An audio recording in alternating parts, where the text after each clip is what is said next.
బీసీలు బీజేపీని గద్దెదించాలి. ఇండియా కూటమికి మద్దతుగా బీసీల చార్జ్ షీట్. కుల గణన చేయకుండా బీజేపీ అడ్డుపడుతున్నది. జస్టిస్ ఈశ్వరయ్య. మండల్ కమిషన్ సిఫార్సులు అమలు కాకుండా కుట్ర చేసిందని ఫైర్. బీజేపీ పాలనలో బీసీలకు అన్యాయం. జాజురా ఆ పార్టీకి చిత్తశుద్ధి ఉంటే బీసీలకు 50% రిజర్వేషన్లు ప్రకటించాలని డిమాండ్.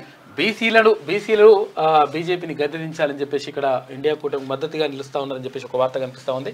అంటే ఎందుకంటే అట్లా కులగణన చేపడతాం, తర్వాత అరే మీరెంతో మీకంతా అని చెప్పేసి, అంటే ఎవరు ఎంతమంది ఉంటారో వాళ్ళకంతా పర్సంటేజ్ రిజర్వేషన్ ఇస్తామని చెప్పేసి ఒక రకంగా ఇక్కడ ఇండియా కూటమి, తర్వాత ఇక్కడ కాంగ్రెస్ పార్టీ ప్రకటించడంతో ఇప్పుడు బీజేపీ కొంతవరకు అట్లా క్వశ్చన్లు ఎదుర్కొంటా ఉంది.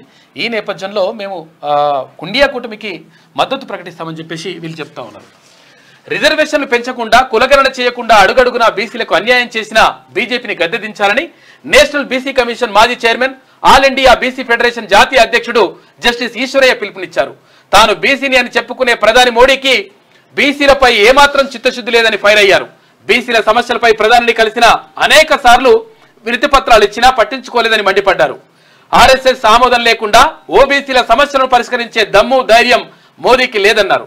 బుధవారం హైదరాబాద్ లోని ఓ హోటల్లో బీసీ సంక్షేమ సంఘం, బీసీ ఫెడరేషన్ సంయుక్త ఆధ్వర్యంలో ఇండియా కూటమికి బీసీలు ఎందుకు మద్దతిస్తున్నారు అనే అంశంపైన 4 పేజీల ఛార్జ్ షీట్ ను విడుదల చేశారు.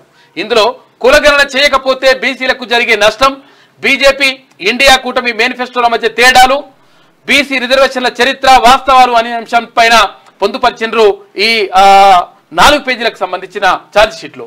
అయితే ఇక్కడ బీసీలకు ఎవరు మీరు బీసీల పక్షాన నిలబడతారో వాళ్ళ పక్షాన మేము నిలబెడతామని చెప్పేసి ఇక్కడ బీసీ నేతలు అంటా ఉన్నారు.